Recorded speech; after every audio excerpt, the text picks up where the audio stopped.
Olá, está no ar mais um Contraponto, o seu programa de debate aqui da TV Unifra, no canal 15 da NET.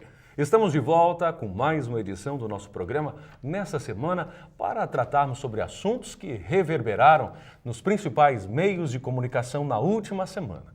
E hoje nós estamos aqui de novo com os nossos professores do Centro Universitário Franciscano. E começo sempre com eles, apresentando esses professores que fazem sempre o nosso programa, fazem o ponto e o contraponto de assuntos do seu interesse, do nosso interesse. À minha direita, o professor José Maria Pereira, ele do curso de Economia. Ao seu lado, a professora Larissa Ramalho Pereira, ela do curso de Serviço Social.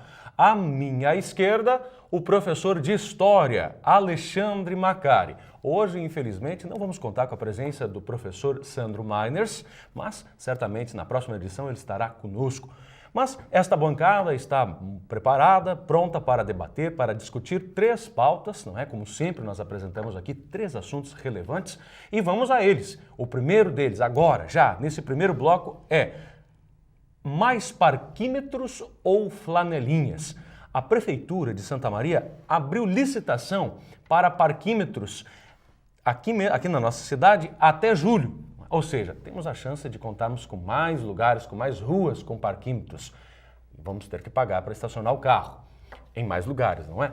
Na sequência, no segundo bloco, o nosso debate vai para o governo federal. Vamos falar um pouco sobre as consequências do anúncio do corte de 69 bilhões de reais no orçamento da União. E depois, no último bloco, uma pauta cultural. Um pouco diferente do que nós costumamos fazer aqui no último bloco. Dessa vez, vamos falar sobre cultura, sobre cinema. Vamos falar de um filme que há muito tempo já deveria ter sido lançado, mas agora parece que finalmente será.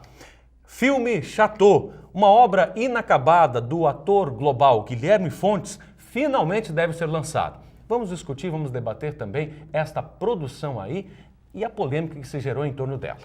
São esses os assuntos, portanto, são essas as pautas. Eu chamo então agora a nossa bancada, não é, para que possamos dialogar a respeito de parquímetros ou flanelinhas, professor Pereira, em Santa Maria. Nós temos uma lógica aqui na cidade, principalmente na região central, de estacionar o carro e pagarmos um determinado valor para que esse carro possa ficar ali.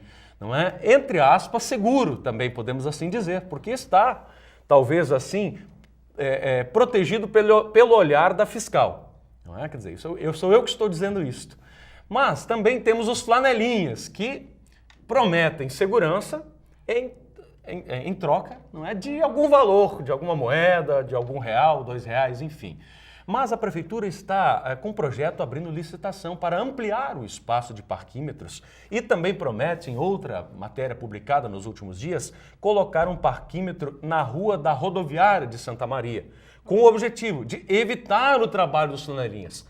Bom, esse é assunto para a gente aqui no Contraponto, eu acho que merece a nossa atenção, afinal de contas, o que é mais interessante para começar? Parquímetros ou flanelinhas, professor Pereira? Olha, tá aí uma boa pergunta, né? Não, na verdade, a gente não pode deter, digamos assim, a marcha do progresso, da tecnologia, né? Então, no princípio, eu acho que havia uma oposição muito maior em relação ao parquímetro, porque se considerava que era uma via pública, né? Que todos tinham direito de estacionar sem, além de todos os impostos que os cidadãos já pagam, teria que pagar mais um imposto, né? Mas a gente percebe, agora analisando de um ponto de vista econômico, com a oferta enorme de automóveis e a proliferação de veículos particulares, realmente alguma regra tem que ser estabelecida, principalmente no centro da cidade, porque não é mais possível uma pessoa, por exemplo, deixar o carro um turno inteiro, então, e outras pessoas precisando utilizar aquele espaço.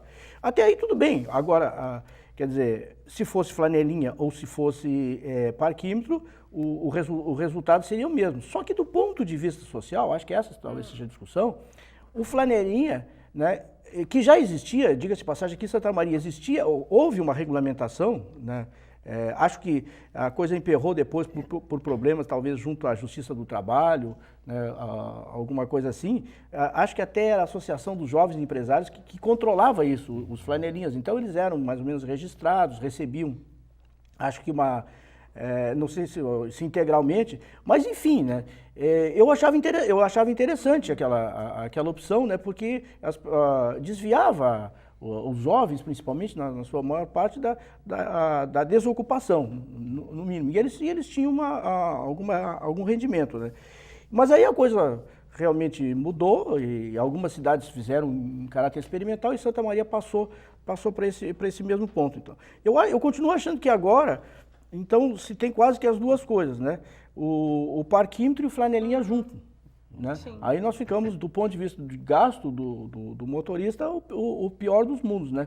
Então, acho que talvez pudesse ser repensado, até porque eu acho que tem uma outra coisa a considerar, que é o fato, por exemplo, da prefeitura. Na verdade, é muito simples, o setor público cada vez mais ele empurra as questões sociais para o setor privado, continua cobrando imposto e aumentando ainda mais os impostos e sai fora da jogada. Entendeu? E a gente vai perdendo mais postos de trabalho, né? Porque não deixa de ser um trabalho informal, mas é um trabalho, é uma forma de tu adquirir uma renda.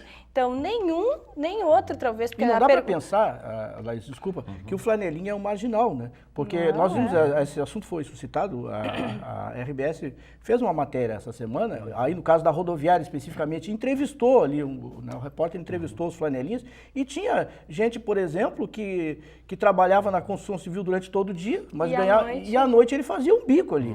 Quer dizer, é uma coisa honesta. Pois é, Larissa, tu serias a favor, assim, de uma nova regularização ou de uma regularização, digamos assim, mais eficiente dos flanelinhas? Com certeza, com certeza. Acredito que a opção do parquímetro e também corroboro com a perspectiva do professor de que é uma forma que o Estado vem encontrando mais uma vez de repassar uma atribuição que é sua para a rede privada, né, para a sociedade civil em geral, e a gente vai deixando descoberto mais um segmento da sociedade. Então a gente tem os flanelinhas que historicamente sempre existiram nas cidades, né? Em Porto Alegre tem uma experiência bacana também da regularização de alguns espaços que esses flanelinhas, eles são regularizados pela prefeitura, tem um crachá, eles têm um coletinho de identificação. Então, isso também vai formalizar de alguma maneira o trabalho e vai trazer mais segurança para a população. Quer dizer, eu entendo que muitas vezes as pessoas ficam receosas, né? Ai, se eu não der um dinheiro para ele, daqui a pouco mais ele vai riscar o meu carro. Tem muito essa ideia que é um tanto errônea em muitos casos, né?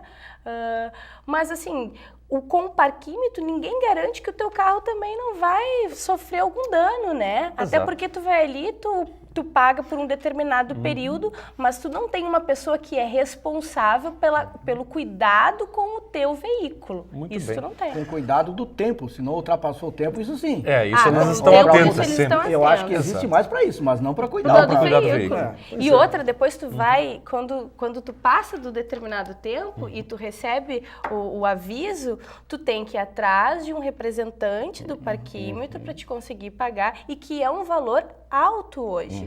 É um valor muito substancial, que se as pessoas deixassem muitas vezes num estacionamento, que também tem valores altíssimos... É R$10, se eu não me engano, o valor. Eu paguei da última vez R$10. R$10, muito bem. Alexandre, tu és a favor de flanelinhas, de parquímetro. Qual é a tua concepção a respeito dessa, digamos assim, de alternativas para nós aqui nos sentirmos seguros, não é, na cidade, por que não assim dizer? A gente também está discutindo essa questão.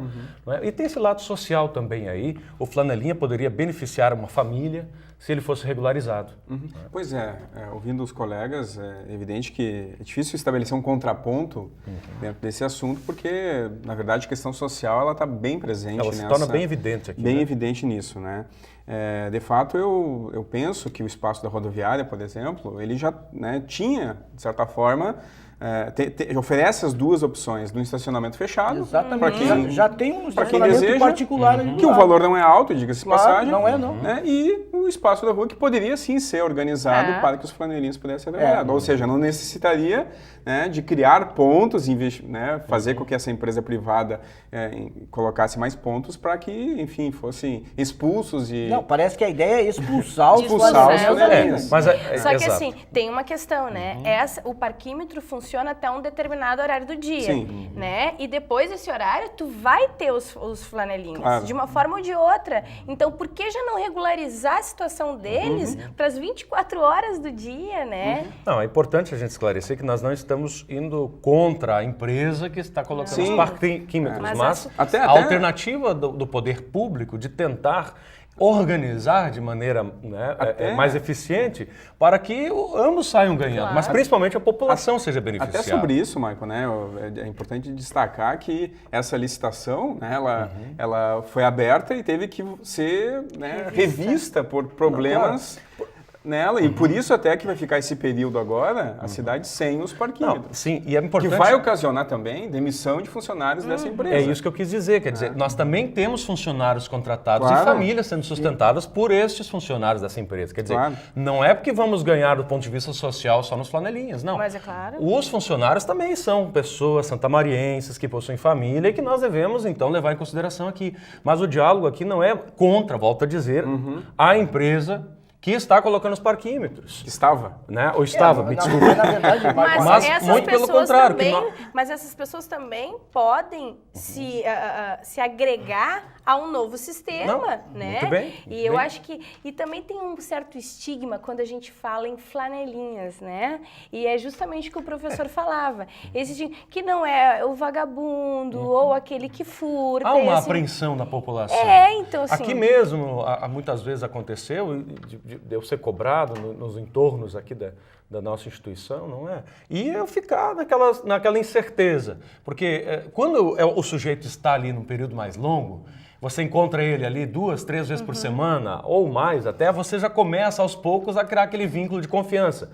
Porque você chega lá, ele está por ali, o seu carro está inteiro, não tem nenhum risco, você começa a confiar no sujeito. É natural que isso aconteça entre as pessoas, acho que isso é comum. Agora, quando chega um sujeito novo, há um momento de apreensão, né? Mas a tendência, se fossem delimitados os espaços, seria sempre a mesma pessoa. Eu também acho. Isso já Não, existe. exato, E é uma ele não tem- regularização Ele na não tem saída. interesse nenhum em fazer, em não cuidar o carro, porque ele vai ser prejudicado posteriormente. Pelo contrário, Então né? ele teria interesse de fazer, digamos, clientes, entre aspas, né? Eu acho tudo mais.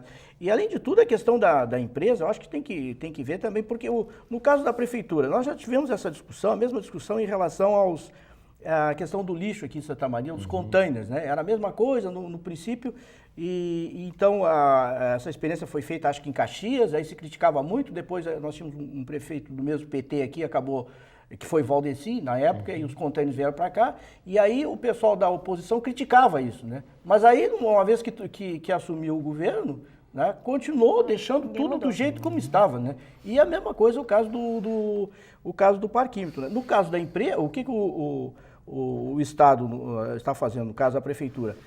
Ela está loteando um espaço público, é isso que ela está fazendo. Então, é feita uma licitação e a empresa, o objetivo da empresa é ter lucro. A pergunta na verdade, isso é uma coisa mais ou menos parecida com os pedágios, né? Com os pedágios, quer dizer, existe a via pública, assim como existe as estradas, que as estradas foram feitas com o dinheiro dos cidadãos, das pessoas que pagaram impostos. Aí o que se faz num determinado momento? Se repassa isso para a iniciativa privada, que visa lucro. A minha pergunta é, se é lucrativo isso para a iniciativa privada, por que não seria para o setor público? Por que o próprio setor público, não sou contra os parquinhos, mas por que o setor público mesmo não organiza isso?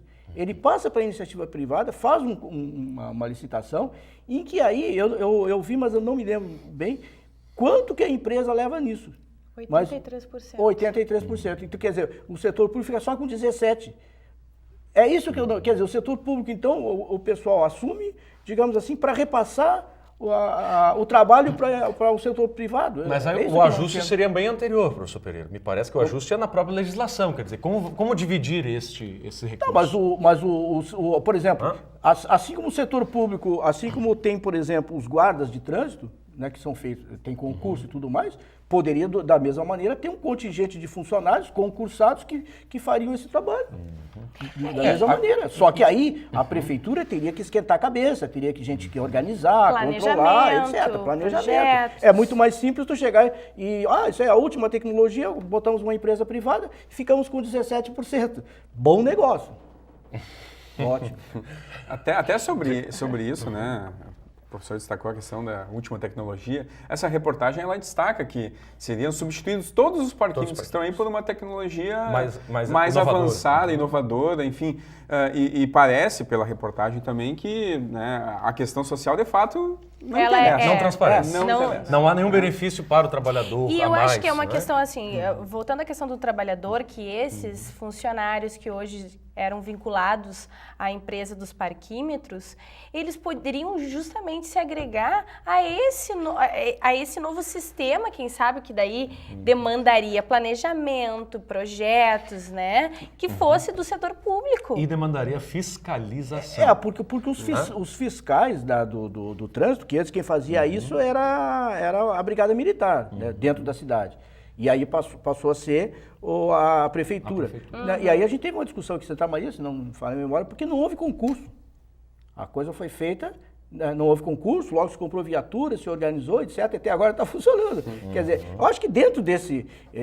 aí é outra discussão, não sei como é que a coisa foi regularizada, mas tu vê que quando a prefeitura, o setor público quer agir, ele age com muita rapidez, com tanta pressa, que às vezes atropela a legislação.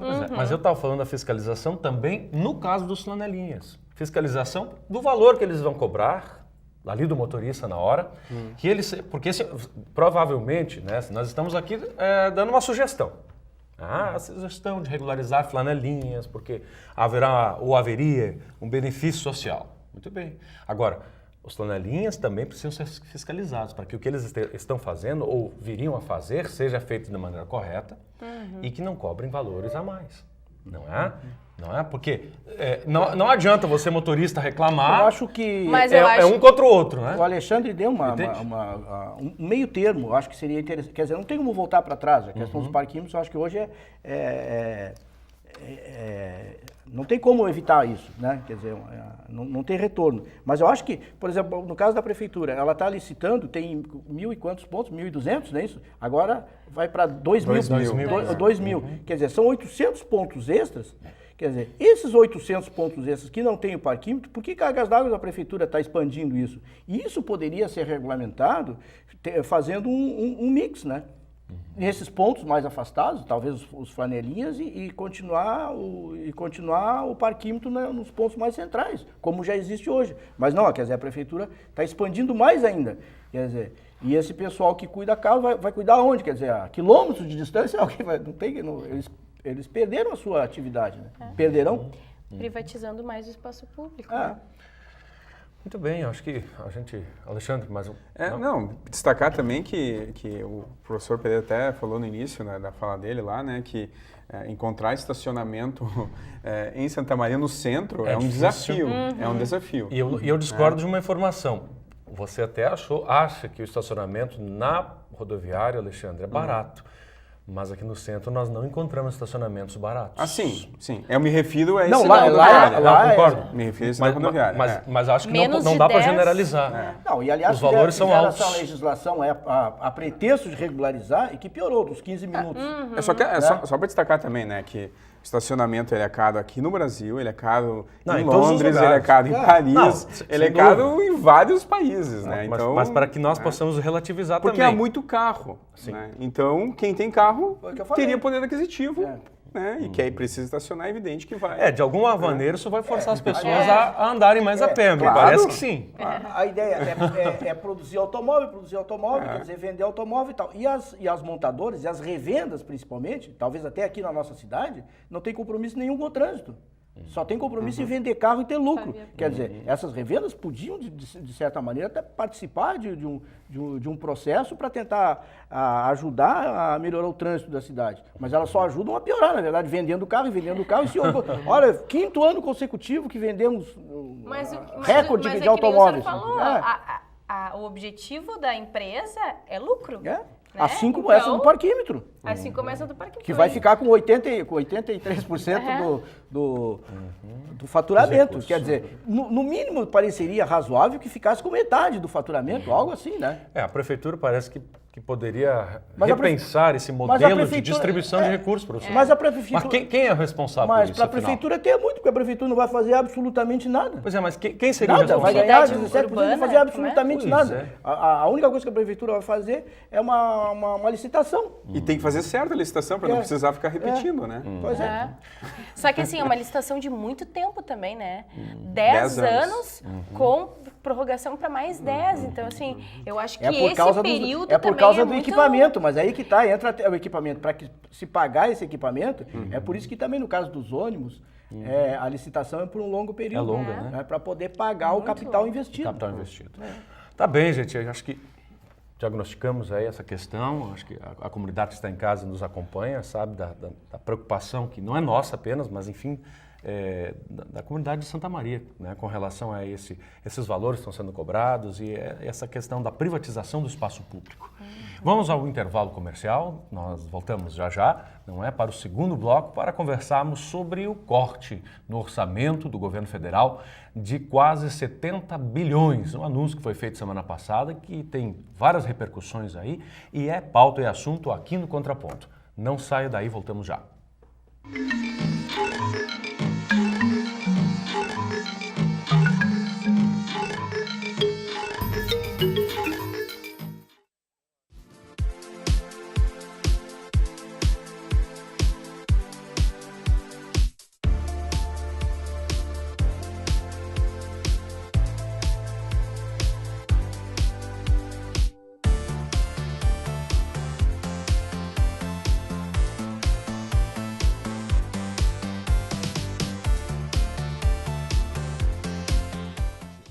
Pedrinho é uma criança especial, que enfrenta dificuldades diariamente. Para passar por tudo isso, conta com seus fiéis amiguinhos escudeiros, que o ajudam a vencer cada obstáculo.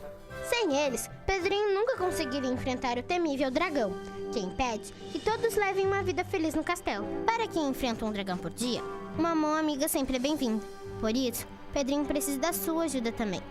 Contribua com a Escola Antônio Francisco Lisboa e transforme a vida de vários Pedrinhos.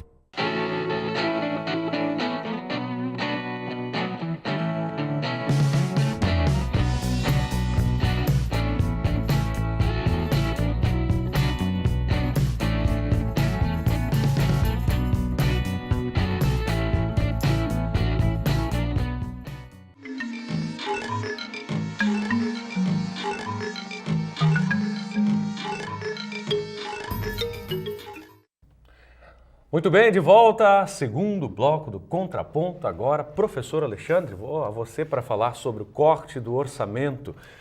A presidenta Dilma, né, anunciou, então, um plano de ajuste fiscal, 69 bilhões de reais, e os efeitos estão aí, quer dizer, nós temos cortes em diversos pontos, em diversos setores, né, da governança nacional, e a população entende ou não entende, não é? O que é que está acontecendo. O que o senhor tem visto de repercussões a respeito desse corte? Onde que o senhor acha que vai doer mais, não é? Esse aperto do cinto, professor Alexandre. Bom, de fato, quando saiu no início da semana passada, né, a notícia do corte, inclusive tem uma reportagem bem interessante que mostrava, né, os ministérios mais atingidos, né? E o interessante é que dentro desses cortes, os que foram menos afetados, ainda que fossem afetados, né, foi saúde e educação. E também teve um outro ministério... Desenvolvimento social. Esses três aí foram os que menos sofreram, assim, com os cortes, né? Mas é claro que... o país, e a gente vem discutindo isso aqui desde o ano passado, né, desde a Copa do Mundo, né, ele vem sofrendo por, né, adequações, transformações dentro de uma realidade econômica que eu penso, né, ser mais ampla do que o país em si, uma realidade mundial.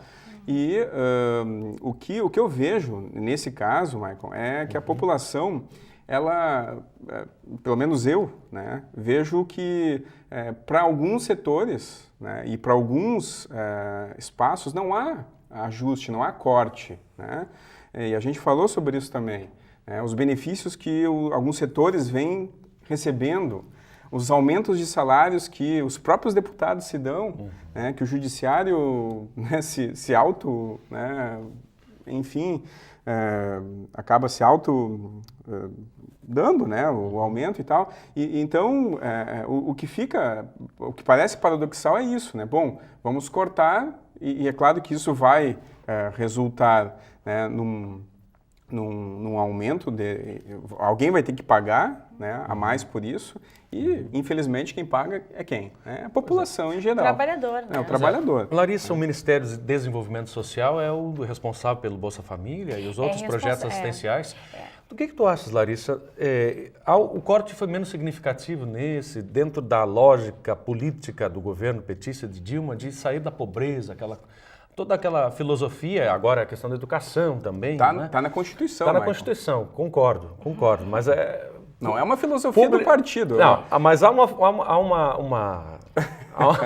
há um marketing em cima disso. Não, mas eu acho que existe, na verdade, um plano do governo, ele definiu de colocar o pobre no orçamento, né? Então, isso é uma meta, é uma diretriz do governo, incluir o pobre no orçamento público, né? Porque a gente já teve períodos na história em que a economia do Brasil, ela cresceu, né? Teve queda, cresceu e assim por diante, teve os seus ciclos, né? Mas que essa classe, a classe menos favorecida, né? Ela não era pauta. Então, durante este período, né, dessa governância petista, isto foi pauta. E quanto aos cortes para o campo do desenvolvimento social, para o Ministério do Desenvolvimento Social e Combate à Fome, há cortes também, tanto é que hoje não tem concessões significativas de novos beneficiários do Bolsa Família, há uma manutenção dos existentes, até porque nós já saímos da linha da extrema miséria, isso era um plano nacional que não se incluía apenas o programa do Bolsa Família, mas o Luz para Todos, agricultura familiar, incentivos em outras áreas que visava realmente retirar o pobre da linha da miséria, da extrema vulnerabilidade. Há cortes, mas eu vejo hoje cortes que são mais significativos, mais do que no desenvolvimento social, significativos no campo da saúde. Acho que hoje a gente tem uma questão de fragilidade no campo da saúde muito grande, que tem se agravado no nosso estado, né? Isso refletido no município.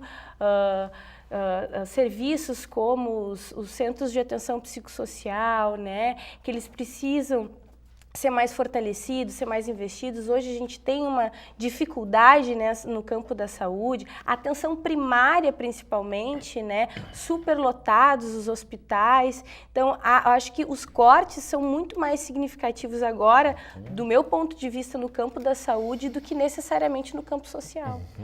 Tá bem, eu chamei a atenção porque o Alexandre bem disse, né, está previsto na Constituição, entretanto, há um plano nacional petista, não é, de tirar da miséria, não é o pobre.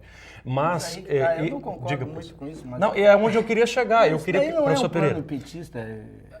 Aí que tá. Não é um plano petista, mas o PT trabalhou com trabalhou nessa de maneira muito mais mas eu não concordo, efetiva eu não do que concordo antes. com a ideia que só o PT trabalhou, entendeu? Parece que nunca antes nesse país, quer dizer, a frase ontológica do Lula, né?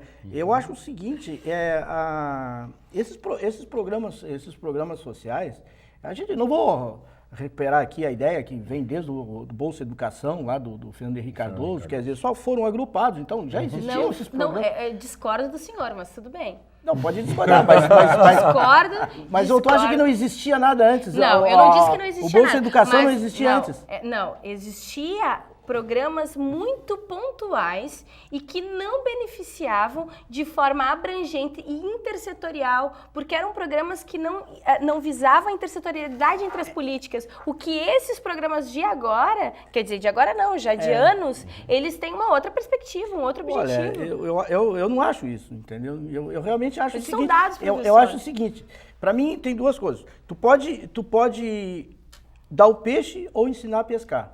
entendeu? Esse governo dá o peixe, é diferente. O que é ensinar a pescar? Ensinar a pescar é o crescimento da economia e as pessoas terem emprego e elas próprias se sustentarem. Entendeu? O Bolsa Família, na verdade, são migalhas que estão sendo dadas para as pessoas. Ótimo, eu sou a favor disso, entendeu? Agora, dizer que não existe... Migalhas? A favor da existência do Bolsa Família. Mas, na verdade, são migalhas, porque logo que as pessoas começarem a conseguir um emprego e melhorar de vida, elas saem do Bolsa Família. A ideia é essa. O Bolsa Família não é para existir para sempre. Né? Ele, na verdade... impulsionador inicial. Não, na verdade, é uma... Como é que eu vou dizer? É um remendo que se faz quando a economia não cresceu satisfatoriamente e não gerou emprego satisfatoriamente. E, de novo, eu insisto, né? Larissa, só tu procurar que tu vai ver que o início todo começa lá com o Bolsa Educação que existia lá no Fernando Henrique Cardoso. Talvez antes do Fernando Henrique já existia. Uma série de programas que eles foram simplesmente juntados, né? Porque lá se discutia uma série de obrigatoriedades para não dar o dinheiro direto para a família e tudo mais. O que eu quero dizer é o seguinte, se vocês olharem o que está acontecendo agora, a gente fica pensando, não, nós estamos preservando, um olhar assim, nós estamos preservando os pobres e tal. Na verdade, o que está sendo feito aqui é uma política de, vamos dizer assim, tipo Robin Hood às avessas, né? Quer dizer, nós estamos tirando dos pobres para dar para os ricos. Por que esse pacote todo de 70 bilhões de reais? Sabe para que esse pacote? Para ter superávit primário, e para esse superávit primário pagar os juros da banca, do mercado financeiro. É para isso que está sendo feito. Então tu está cortando um pouquinho aqui da educação, um pouquinho daqui, não sei o quê, preservando o quê? Tu está preservando o Bolsa Família, mas o Bolsa Família, comparado ao que se paga de juros no país, é um grão de areia. É um grão de areia. O senhor é a favor da continuidade do pagamento do Bolsa Família, mesmo em época de crise? Claro, com certeza. Justamente na época de crise é que tu mais precisa disso. Porque na época que a economia está em expansão, as pessoas saem do Bolsa Família naturalmente, porque os empregos estão sendo gerados. Agora, o que eu acho, eu fico até brincando assim, às vezes eu digo para meus alunos, né? Um dos motivos para estudar economia é evitar ser enganado pelos economistas, né? Nesse caso aqui, eu acho que o Joaquim Levy está enganando completamente o governo, né, a Dilma. Porque o que tu tem? Tu tem um governo, enfim, um parlamento que foi eleito e tal, e aí tu tem um tecnocrata, né? Um executivo que veio de um grande banco, e aí ele chega lá e diz... Não, nós vamos cortar isso, cortar aquilo, da educação, isso, daquilo, não sei o quê, vai ter que dar 70 bilhões. Senão nós vamos aumentar aqui, não sei o quê. Quer dizer, o que adiantou eleger todo esse pessoal se vai vir um tecnocrata e vai dizer o que o pessoal vai fazer? Tá entendendo? Então, isso é que eu acho drástico nessa situação. E, além do que, ele também pode estar errado. Na maior parte das vezes, os economistas estão errados, né? Por isso que divergem tanto. Então, o que ele está dizendo assim? Ele está dizendo, bom, agora nós vamos usar os indicadores do mercado. Tá? E aí nós vamos cortar 70 bilhões, e aí vou cortar 70 bilhões, mas tudo bem, se a economia estivesse crescendo. Aí ele diz que a economia, em 2015, vai diminuir 1,2%. Né? A inflação vai passar para 8,26%. Quer dizer, e com tudo isso ele corta? Deveria ser o contrário. Deveria ter investimento. Exato. Entendeu? Se nós tivéssemos, digamos que a gente tivesse uma economia bem aquecida, crescendo a 5%, 6% ao ano, aí seria o caso, entendeu? De tudo segurar. Então não, mas como a economia está mal, tu vai fazer que a economia fique mais mal ainda. Que teoria é essa? O senhor contesta, então... Por isso que a gente vê que no próprio PT há uma divisão. Né? Por exemplo, o próprio Paim não está votando contra o governo, o Lindenberg está votando contra o governo, vários já saíram, quer dizer, hoje está uma situação complicada. Uma crise né? É uma crise de identidade do partido. De autoridade. Se falava, né, os deputados jogavam contra os senadores, ameaçando eles, falando que eles estavam fazendo figuração, joguinho político. Porque a preocupação que eu vejo é que o Brasil ele está inserido nessa conjuntura mundial, né? E os Estados Unidos ele ainda está, né, tentando encontrar um caminho para a sua economia. Se ajustar, né?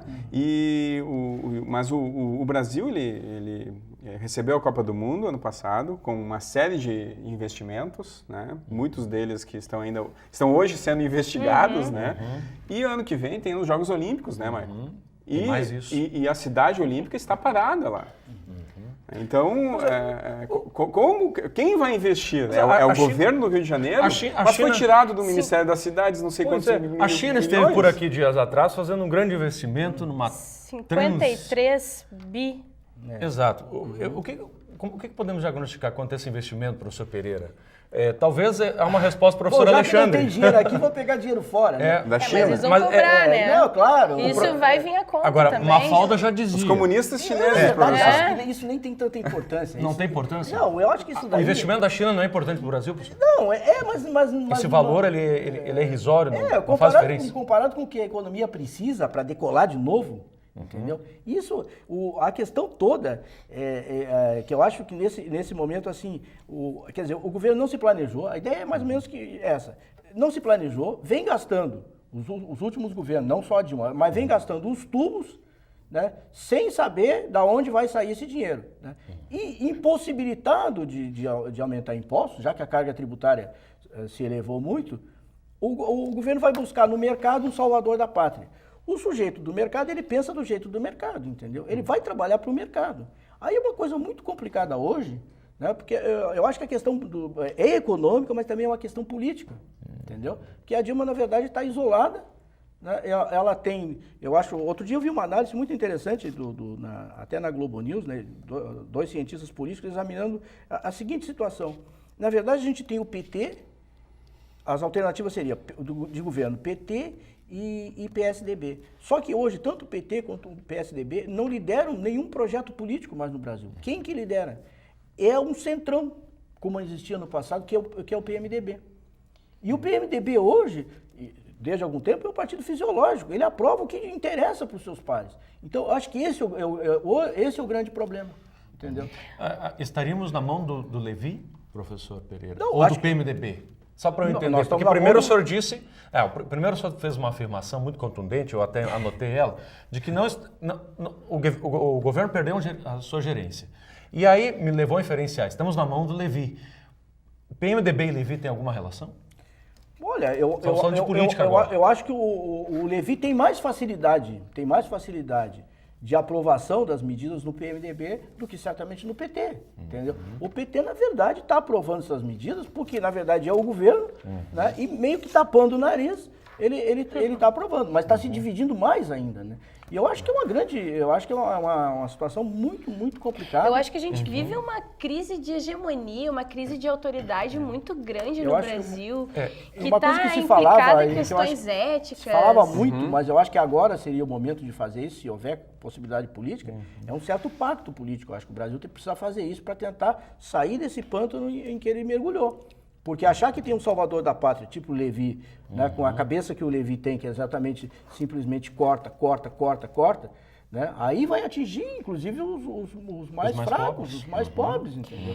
E tem uma questão, assim, também a gente fragilizar ainda mais a figura da presidente, eu acho que isso também não contribui de nenhuma maneira para a gente aquecer essa economia, né? Então, parece que o PT, ele também está se desfacelando, daqui a pouco mais ele está se fragmentando, está saindo, né? E daí tem uma crise entre PT, PMDB, daí tem o PSDB, então, poxa, a gente está indo para um rumo de uma crise de autoridade, uma crise hegemônica muito grande, que daqui a pouco mais as massas realmente elas vão... Tem uma questão, Larissa, você está falando aí de uma crise da conjuntura política no país e que repercute diretamente na economia, e a gente também estava falando aqui de vários outros setores. Tem um setor que tem chamado muita atenção e eu tenho buscado muita leitura a respeito disso, que não se fala mais nem em só os problemas da saúde, que estão aí, são graves, da educação também, a pátria educadora, quer dizer, que pátria educadora é essa? Mas tem outro setor que está se esfacelando, está se perdendo, que é o setor de segurança pública. Né? E que, segundo alguns especialistas, analistas, e eu também chamo a atenção de uma pauta da Globo News, posso citar aqui a fonte, o professor Pereira também acompanha, assim como eu, de especialistas políticos, não é? Sociólogos, analisando de que talvez hoje um dos principais, ou se não estaria se tornando em pouco tempo, e numa margem de 24 a 36 meses, o principal problema do país seria a segurança pública. não é? Como efeito, como consequência dos problemas da conjuntura política e econômica. Porque a segurança pública é uma É um decorrência. reflexo. Se Exato. não tem emprego, óbvio, vai ter mais... Não estou dizendo que o sujeito vira bandido porque está desempregado, vai, né? Mas há no desespero... Isso, Vai encontrando isso acontece. estratégias, né? Quer dizer, o que eu acho que a perda de rumo do governo é grande hoje, porque o governo não pode se conformar em traçar, eu não diria que sejam metas, né? Mas se conformar com uma queda no crescimento econômico de menos 1,2%. Menos 1,2%, para ter uma ideia, isso só aconteceu em 1981. Né? Que a renda per capita foi negativa e o crescimento econômico foi negativo, quer dizer, e pode ser 1,2, mas pode ser 1,5. Naquela época foi 1,5%. Quem foi o presidente na época? Foi antes de Sarney. O último foi antes de Sarney. Figueiredo. Foi Figueiredo. Foi Figueiredo. Era o Delfim 84. Neto. O Delfim Neto, ele fez o milagre e depois conduziu o Brasil para o caos, né? Mas é o santo às avessas. E daí a gente tem que pensar nesse âmbito da segurança pública, daí eu acho que eu retomo mais uma questão anterior que o professor falava do Bolsa Família, que nesses momentos de crise que as pessoas não conseguem emprego, o Bolsa Família sim, mas ele é um importante programa que ele garante pelo menos o mínimo para essas famílias. E assim, o programa Bolsa Família, eu acho que é importante a gente apontar que a gente fala de que as famílias, no momento que elas conseguem adquirir uma renda, uma estabilidade, elas vão saindo do programa, mas isso vai ter um reflexo, professor, o resultado, o impacto do Bolsa Família a longo prazo, porque essas crianças que são beneficiárias do programa, hoje elas têm escola, hoje elas têm merenda escolar, hoje elas têm acompanhamento de saúde, né? Então, isso vai ter uma projeção para o futuro que essas pessoas realmente não precisem desse benefício social. Então, investimento na educação, investimento no campo social, ele não é um investimento que te dá um resultado a curto prazo. Ele é um investimento a longo prazo. Não, eu acho que é um dever do Estado, são políticas redistributivas, eu acho que o Estado tem que fazer... Por isso que não são migalhas, a gente não pode apostar nas... Mas aí que eu estou querendo dizer, o Bolsa Família hoje, quer dizer, do jeito que ele é formulado, o valor que é distribuído é uma migalha, é muito pouco que Mas, que as professor, pessoas recebem. é muito pouco. Eu acho que o que ele quer dizer, Larissa, é que deveria ser melhor, que o valor deveria Com ser... certeza, com certeza. Aí que eu estou dizendo, o ideal seria que as pessoas não precisassem do Bolsa Família. O Bolsa Família, o que deveria ser, era estendido o programa, porque o programa do Bolsa Família, ele atinge, não sei o número, provavelmente sabe mais do que eu, quantas famílias são atingidas. Numericamente, pessoas são atingidas, mas em valores é pouco. Entendeu? Comparado com os outros programas que o governo tem, é pouco. Se tu olhar o que o governo subsidia às empresas, é muito a mais, arrisco a dizer que é muito mais que o Bolsa Família. Mas por isso que eu digo que é certeza. migalha. E por isso que eu digo que é migalha. Sim. Entendeu? Então, eu acho que, Sem dúvida. que as pessoas têm que... O Bolsa Família tem esse problema que é o seguinte... seria transitório. As pessoas têm que sair do Bolsa Família e não ficar morando nele. Mas elas estão saindo. Esse é um risco, mas aí elas só vão sair se a economia crescer. Porque se a economia não gera emprego, eles não vão sair do Bolsa Família. Então é por isso que eu acho que o governo hoje está perdidinho da Silva.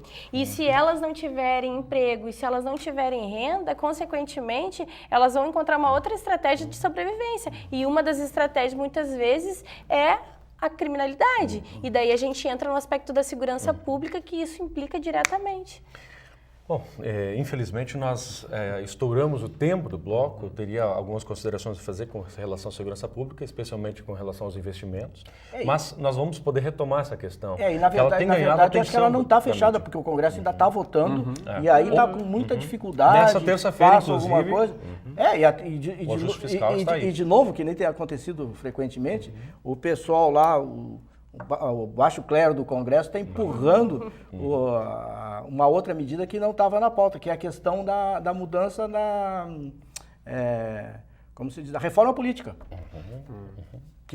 Que também é um negócio que entra quando ninguém espera, entendeu? Isso talvez seja um assunto para a próxima semana. Muito bem. Assim finalizamos o nosso segundo bloco, não é? A gente encerrou essa discussão aí interessante.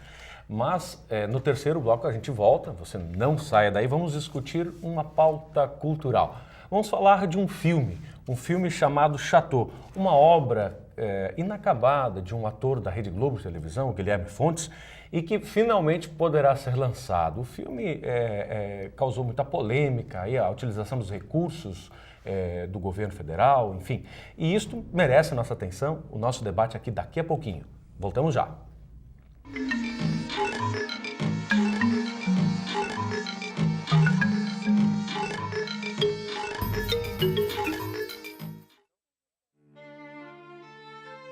Incentivar a arte transforma, inspira. E através desse projeto em Santa Maria, criamos grandes artistas à espera dos seus aplausos. Orquestrando Arte. Transforma a realidade, cultiva talentos. Descubra mais pelo telefone 55 8114 9042.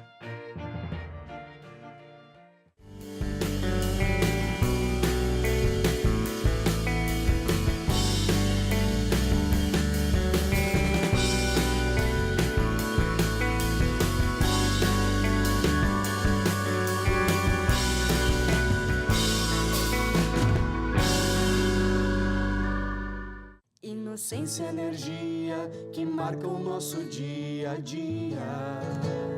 Cuide do nosso futuro, cuide das nossas crianças, com seu gesto de ternura, Santa Maria avança. Seu gesto pode mudar a realidade de muitas crianças. Colabore com a escola Nosso Lar.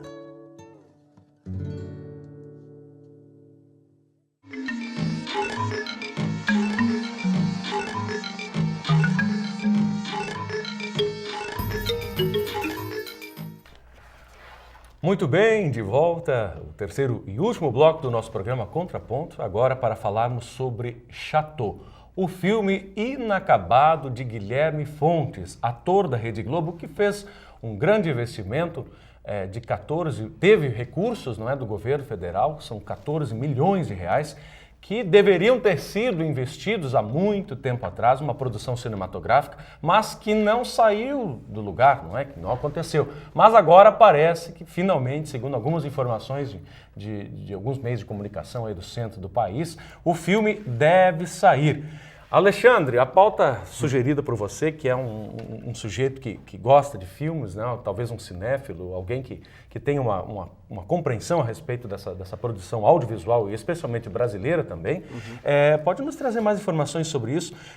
Este filme gerou uma polêmica envolvendo a conclusão, porque inclusive o diretor Guilherme Fontes foi condenado, não é, à prisão. No fim, ele não foi preso, Alexandre. Nos conte um pouquinho mais sobre isso para a gente colocar o nosso telespectador a par dessa situação.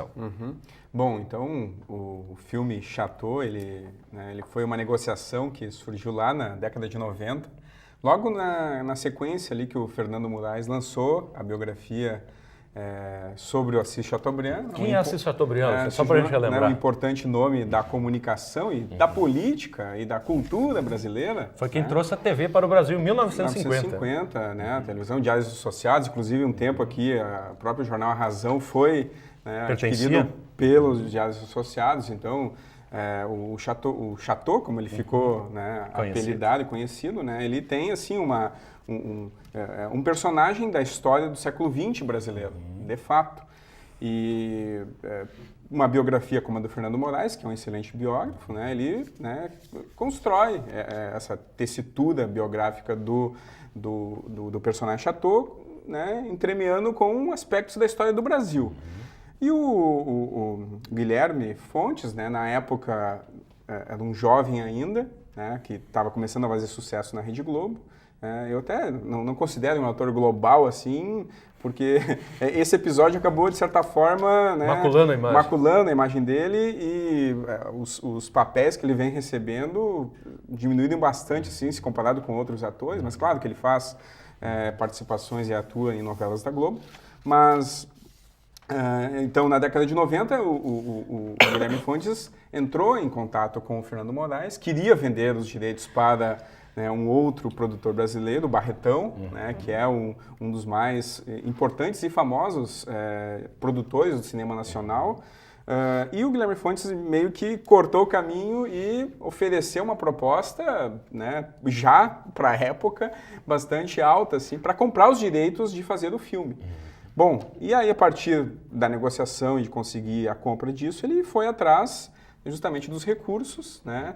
Na época, o cinema nacional ainda estava procurando se recuperar de uma crise que foi provocada principalmente com o fim da Embrafilme, lá com o Fernando Collor de Mello, né? Então, 94, 95 é quando o cinema nacional ele começa novamente a tentar encontrar um lugar ao sol, para citar um outro filme norte-americano lá da década de 30, né?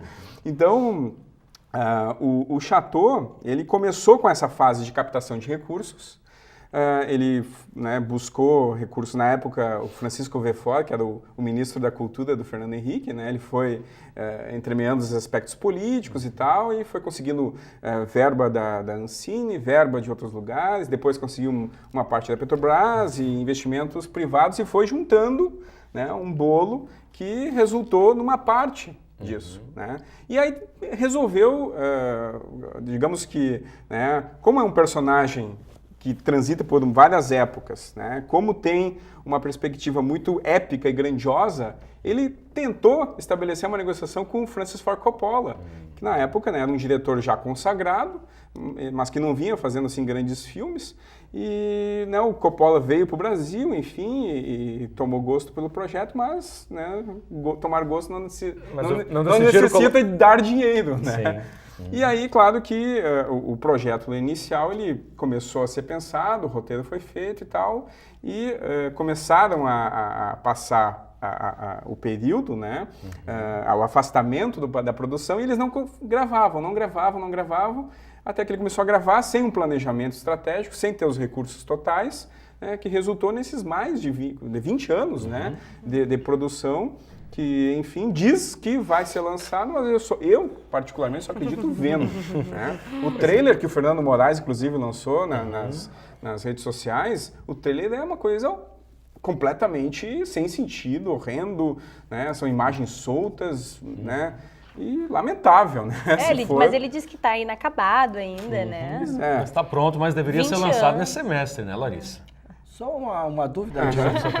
Vou provocar ele, que é de cinema agora. Vou parar de brigar com a Larissa aqui. Tu falou O Lugar ao Sol, né? Um filme da década de 30.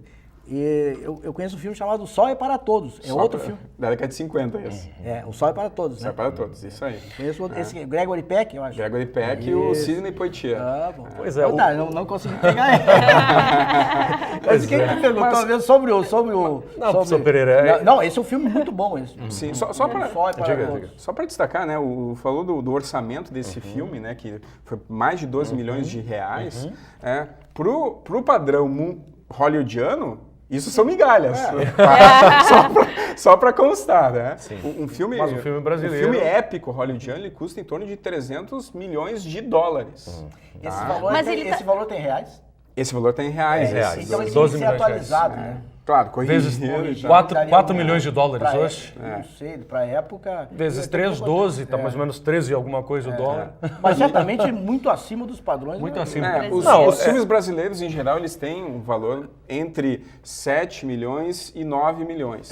Mas tivemos... Essa é a faixa dos valores. Nós tivemos produções mais atuais aí, o Avião Vermelho, que é uma adaptação de Érico Veríssimo, o primeiro filme em animação produzido no Rio Grande do Sul e no país, inclusive, iniciou antes do Rio, não é? Com um valor destinado, se eu não me engano, pela Petrobras, posso estar enganado, através da lei, de uma das leis de incentivo à cultura.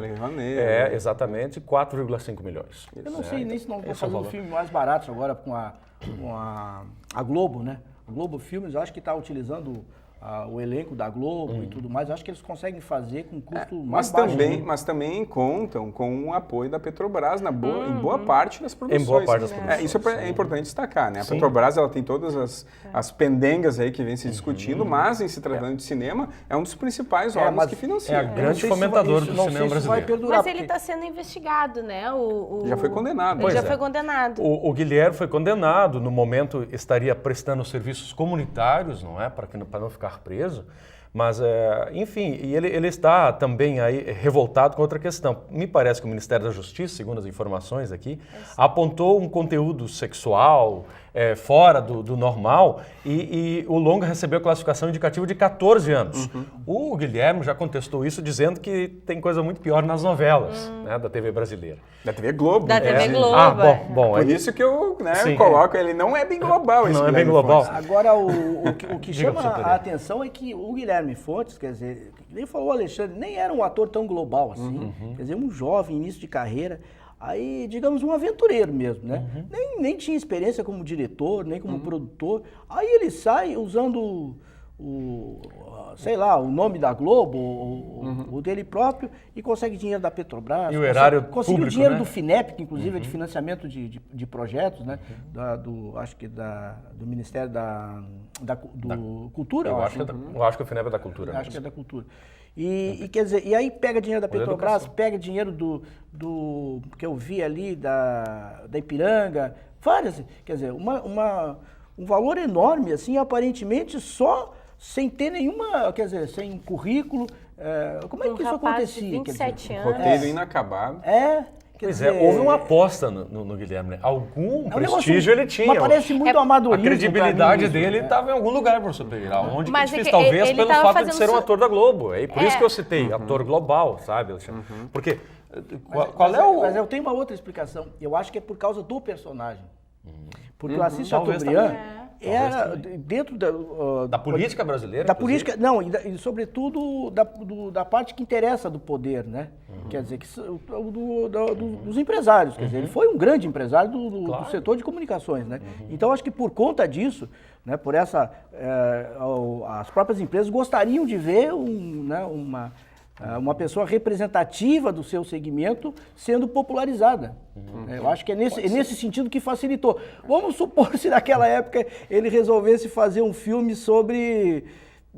mas claro, não ia fazer de uma pessoa viva, mas digamos que fosse do Lula, por exemplo, na época que o Lula era metalúrgico. Ou pegasse um outro metalúrgico. Isso aí tu deixa para os Barretos Pois fazer. Então, será que ele teria a mesma facilidade de conseguir O financiamento? Lula já lançou o filme, hein, professor Pereira? O senhor já assistiu? O próprio Não, Barreto. o Lula não, acho que foi a Globo que fez o filme. Não, mas tudo bem. Existe um filme Da da vida do história Lula, dele. né? Sim. Uma biografia do Lula. O senhor já assistiu, não? Sim, mas na época, nós estamos falando de quantos anos? 20 anos atrás, né? 20 anos atrás, o Lula não era presidente ainda. Não. Mas o senhor assistiu o filme do Lula? Mas não? o Lula... Hã? O senhor assistiu o filme do Lula, não? Não assisti. Aos pedaços, eu acho que passou na TV assim, nos O pedaços. senhor não teve interesse? Filho do Brasil, professor. Não, eu sei tudo que... Do Lula, praticamente tudo que O senhor que tem eu uma- preciso saber. eu sei do Lula. Tudo que lhe interessa. O senhor Aliás, recomendo... Ele é lulista, não é petista, né, Alexandre? Aliás, eu recomendo um livro do jornalista do José Nilma Pinto, eu acho que, né? O livro se chama O que eu sei do Lula. Mas o vocês professor, podem ver, esse na livro é cultura interessante, que ele é- cinematográfica, professor, do Lula, tem um filme, a biografia que tu destacaste, mas tem um filme documento dirigido pelo Leon Hirschman, da década de 70, que se chama ABC da Greve. E Que o Lula é mostra personagem. justamente o Lula enquanto Enquanto Sindicalista. metalúrgico. sindicalista. Sindicalista. É documentário, provavelmente. É um documentário. Não, tem filmes da época, dos filmes que eu mais gosto da época, eles não usam black tie, né? Sim, O do Leon Guarnieri. Hirschman também. Também, do mesmo diretor. Acho que, mas o Guarnieri não era o autor, acho que da peça, ele era o autor da peça. É, o autor Isso, da peça. isso. Então, Sobre o Chateau, tá? Só para destacar, tem essa questão da figura do personagem, o Assis Chateaubriand. De fato, eu penso que esse foi o principal elemento que, juntamente com a sedução que o Guilherme Fontes pode ter causado, né, nesses meios. Mas eu acho que foi né? mais- Mas eu mais acho que isso. o Chateau ele tem um peso assim, e de fato, né? Se a gente lembrar nos Estados Unidos, o Orson Welles, quando filmou um filme chamado Cidadão Kane, que é um marco do cinema mundial, na década de magnata 40, da imprensa, né? ela também, né? Mesma coisa. Esse Cidadão Kane seria, né? Nosso Assis Chateaubriand. Seria justamente o Aqui. correspondente, né, para esse personagem que foi tentativa de biografado aqui nesse filme. Mas eu acho que esse pessoal, concluindo, não vai ver a cor desse dinheiro, né? Porque, a não ser que o filme seja um sucesso, mas pelo que... É isso. Pelo que Por isso o Fernando Moraes... Mas é a promessa, né? Por isso que o Fernando Moraes, ele apoia o Fontes, porque ele ainda tem dinheiro por receber. É isso que eu acho. Ele recebeu também, só a metade, até onde eu sei, né? Mas- E também porque isso vai alavancar a venda dos livros do Fernando Moraes. Mas e também porque as pessoas agora vão ficar curiosas em assistir um filme que durou 20 anos Pra Não, ser eu acho que tu produzido. tem pra ser razão. produzido. Eu As acho que pessoas- pode ser que De alguma talvez maneira, não pode é ser nem que ele porque- consiga dar a volta Os cinemas por vão cima, né? lotar. Em hein? função disso. Olha, Mas gente. até onde eu sei, pelo menos pela matéria, essa matéria saiu na revista Época, né? Isso. Pela matéria, o filme foi feito um pedacinho aqui, depois demorou 5 anos, outro pedacinho ali. Os atores Parece que o engordaram, Guilherme Fontes né? agora juntou aquilo que sobrou e sabe-se lá o que vai sair. Né? Tá bem, gente, nós mais uma vez passamos um pouco do nosso tempo, mas valeu a pena, eu acho que foi um bloco interessante nesse sentido.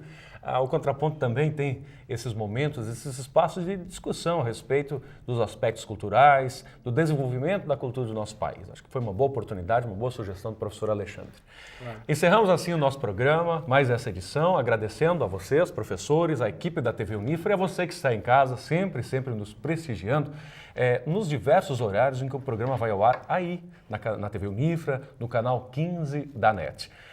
Sugestões, também críticas, podem ser enviadas a nós através desse endereço eletrônico que acabou de aparecer em sua tela, através do YouTube, da mídia social YouTube, que está lá disponível na internet. Aí está de novo o endereço para você conferir. E assim encerramos mais um programa, convidando você que nos prestigie ao longo da semana, especialmente nas quartas, nas sextas e também nos domingos à noite, às 10 horas da noite, às 22 horas.